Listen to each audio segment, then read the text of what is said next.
డొక్కా సీతమ్మ జీవితాలు నిలిపారు, హృదయాలు నింపారు. డొక్కా సీతమ్మ ఆంధ్రప్రదేశ్లో గోదావరి నది ఒడ్డున లంకల గన్నవరంలో పుట్టారు. తన ధీరత్వంతో, దానగుణంతో చరిత్ర పుటల్లో చెరగని ముద్ర వేశారు. కరుణాపూరిత పనుల కారణంగా ఆమె కీర్తి భారత సరిహద్దులు దాటింది. మానవతా దృక్పథంతో ఆమె చేసిన అనితర సాధ్యమైన సేవలకు గుర్తింపుగా ఆమె చిత్రపటాన్ని లండన్లోని రాయల్ ప్యాలెస్ ప్రధాన సమావేశ మందిరంలో 1903లో కింగ్ ఎడ్వర్డ్ VII ఆవిష్కరించారు.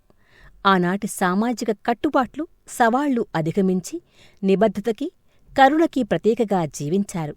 వితంతువులు, పిల్లలు లేనివారిని చేరదీసి అన్నం పెట్టడమే కాకుండా అమ్మ ప్రేమను అందించారు. ఈ దయాపూరిత పనికి ప్రశంసలు, విమర్శలూ దక్కాయి. సమాజంలోని సంప్రదాయ నమ్మకాలకు, మానవత్వం పట్ల ఆమె నిబద్ధతకు మధ్య అగాధాన్ని ఇది తెలియచేస్తుంది. డొక్కా సీతమ్మకు నివాళిగా 2000 సంవత్సరంలో గోదావరి నదిపై నిర్మించిన నీటి కాలువకు ఆంధ్రప్రదేశ్ ప్రభుత్వం ఆమె పేరు పెట్టింది.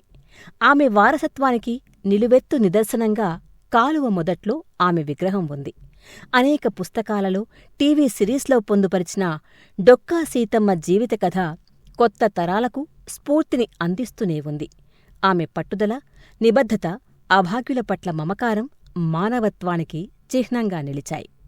మీకు తెలుసా, నిస్వార్థ జీవితంతో, పేదలు, రోగుల పట్ల నిబద్ధతతో అపర అన్నపూర్ణగా సీతమ్మ గుర్తింపు పొందారు.